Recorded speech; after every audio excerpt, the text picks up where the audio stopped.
nós fomos pegos aí de surpresa com a morte do filho, né, da cantora Valquíria Santos. O Lucas, de 16 anos, ele foi encontrado morto dentro do seu quarto. E recentemente ele fez um vídeo, gente, para o TikTok e recebeu vários comentários maldosos. Hoje eu estou recebendo a Renata, que é psicóloga, né? Ela é minha convidada. A gente vai tirar, né, vamos falar um pouquinho sobre esse assunto, tirar as dúvidas, né? Por que isso acontece? E você pode estar participando junto com a gente através de um bate-papo, tá? Você manda sua pergunta, sua dúvida através do nosso WhatsApp no 981457570, tá bom? Olha só, que imagem é essa? Conviver com a maldade humana na internet talvez seja um dos maiores desafios do século XXI. Essa imagem eu vou deixar para você porque assim, é como eu falei, a gente convive com tudo. A gente que está exposto à internet, a gente convive com tudo, com a maldade, com as coisas boas. Minha gente, nós, né, temos que ser reais. Tem muita gente que entra na internet e não é nada daquilo que aparenta ser, mas faz toda aquela, né, aquele negócio para as pessoas acharem que é. Às vezes mostra o que não tem, né, aparenta às vezes até o que não é, mas enfim, é a internet. Mas aí a gente hoje vai falar sobre o caso do Lucas, né? A partir de que momento nós, como pais, nós devemos nos preocupar em controlar as postagens dos filhos nas redes sociais, os jogos em casa, a internet, o celular. Vamos falar no geral, porque a gente tem que controlar os nossos filhos. É difícil? Gente, é muito difícil.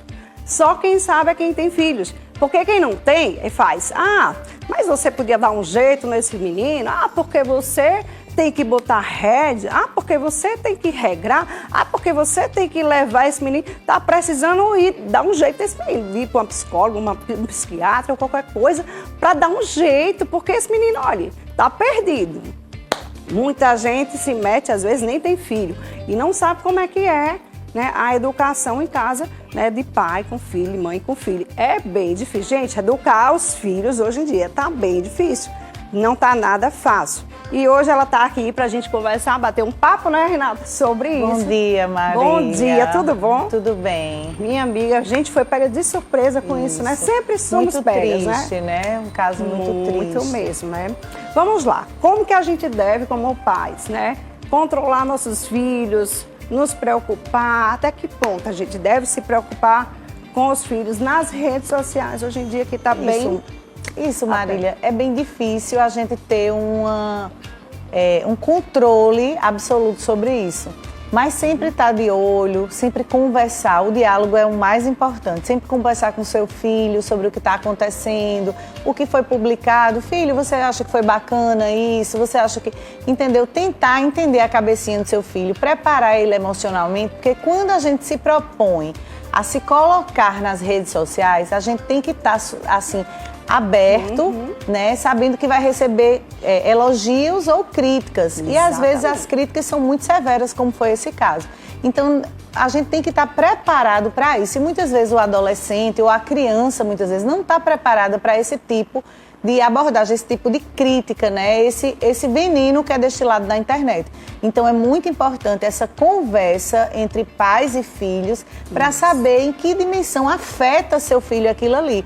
Porque se realmente chegar num nível de muito, né, de exagero, que ele está sofrendo com aquilo ali, quem sabe não é hora de parar e de parar de publicar, né? É verdade. Essas coisas na internet. E se não aguenta, eu digo assim, se você não aguenta as críticas, o bombardeio, sei lá, dá um tempo na internet, né? Tira um tempo, vai se cuidar um pouquinho da tua, né, saúde mental, que é importante, né, para que você possa voltar fortalecido. Porque é difícil, não é fácil. Para quem não aguenta, para quem não tem, né, sangue de barata, digamos assim, para aguentar, porque isso tem direto, gente. Não é normal, não.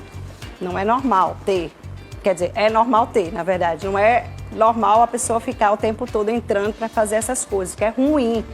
São pessoas ruins, que não tem o que fazer. Mas a gente vai ver um pouquinho do vídeo. Mostra aqui, joga a tela cheia, para que a gente possa mostrar um pouquinho desse vídeo aí do que tu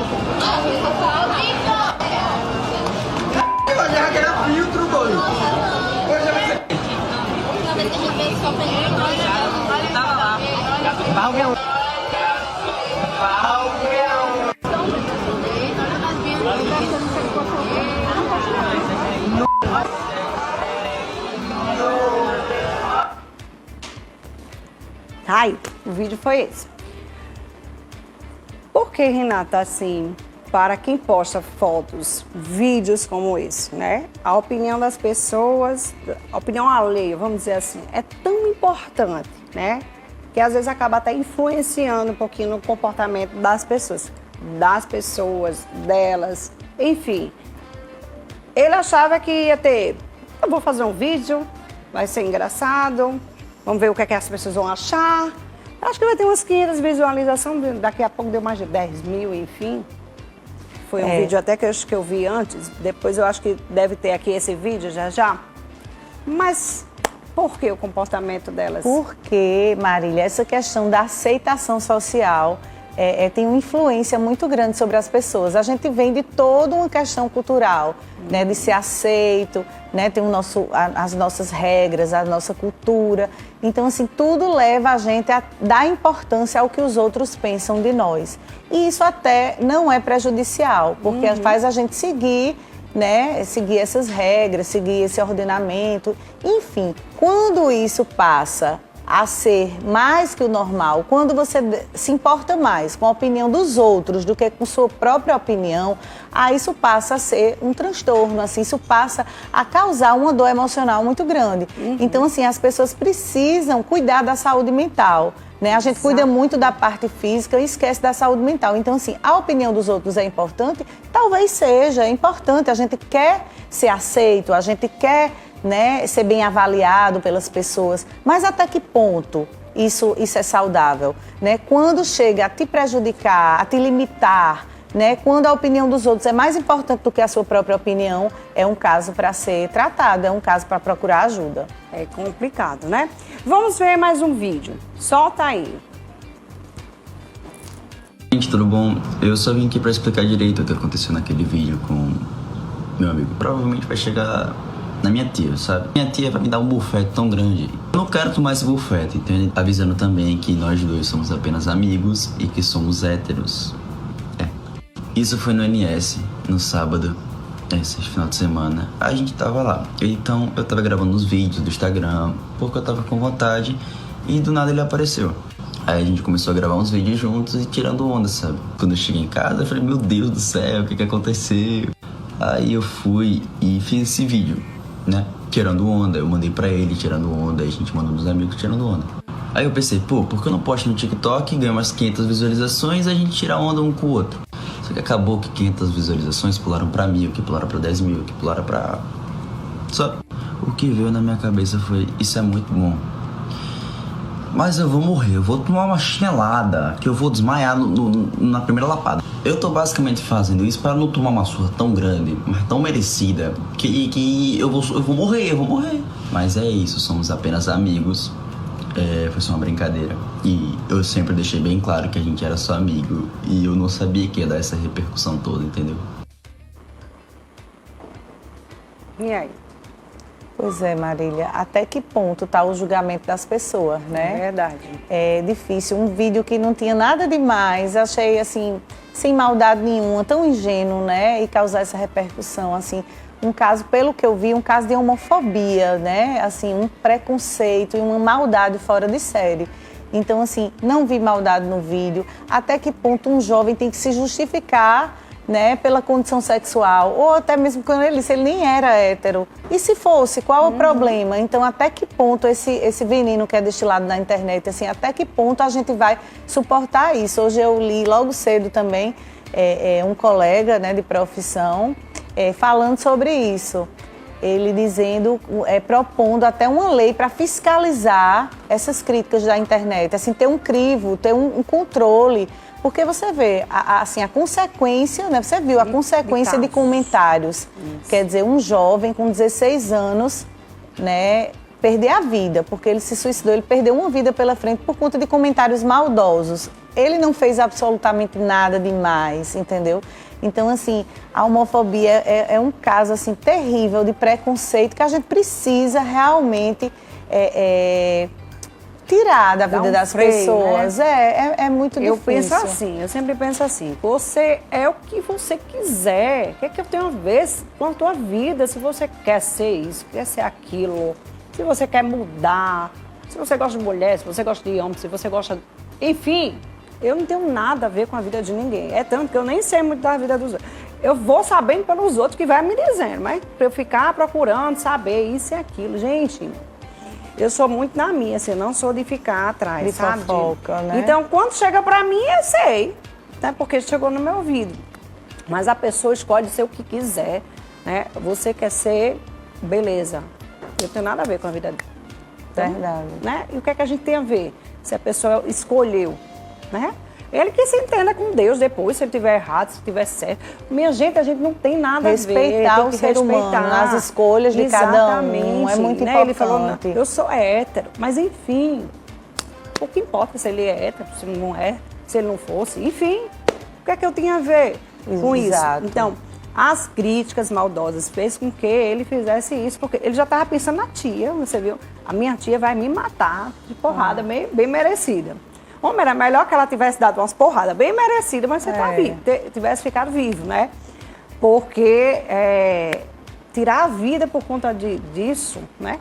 Mas esse não é o primeiro caso. Isso é um caso porque como é uma pessoa conhecida, é uma pessoa famosa, então o caso sai assim, vrá. Mas a gente vê isso direto. Existe isso direto. Aqui teve um caso de uma menina de 10 anos, porque a mãe tomou o celular, ela pulou lá do 12º, sei lá quantos andares, por conta de um celular que a mãe tomou, porque estava na hora de dormir. Gente, é complicado, né? A gente não sabe como é que está a cabecinha dessas pessoas. Eu acho que a gente tem que estar em cima mesmo dos nossos filhos, conversando. Eles se achando bom, ruim. O meu acha ruim, eu digo, oxe, você pode achar ruim, mas eu vou ficar o tempo todo no pé dele. Eu fico no pé o tempo todo. Brigo, repreendo, falo, preciso explico, cuidar. digo o que é que tem. Cuidar, Exatamente. O cuidado, né, real. Cuidar da cabecinha dessas crianças e desses adolescentes. Eu volto a repetir a importância do acompanhamento terapêutico. Quando você observa alguma distorção, por mínima que seja, entendeu? Esse menino, por exemplo, dizem que eles tinham sintomas de depressão, tinha sido diagnosticado com depressão. A mãe dele falou até que ele já estava se tratando, já tinha levado para psicólogo. Isso. Então, assim, a gente como pais, educadores em geral, ficar, assim, alertas para esse tipo de situação. Às vezes um jovem, aparentemente, está bem, mas lá dentro tem uma ferida emocional muito grande e ele está sofrendo com isso. Provavelmente, esse rapaz, não foi isso que causou, digamos assim, mas ele já vinha sofrendo emocionalmente, ele já vinha com alguma coisa, como ela falou, de um processo depressivo. Então, qualquer coisa que aconteça em cima dessa ferida dá uma supervalorização, sabe, Marília? Exato. E assim, é importante, não sei o caso dele, mas a gente tem a homofobia internalizada. Ninguém sabe se ele diz eu sou hétero, mas talvez ele tivesse uma condição e ele mesmo não aceitasse. Isso. E isso é o maior caso, a maior quantidade de casos que chegam à clínica são jovens que não aceitam a sua condição de homossexualidade, eles mesmos não se aceitam. Então, eles têm problemas clínicos para serem tratados e muitas vezes os pais assim, desvalorizam. Não, é besteira, é coisa da idade. E não é.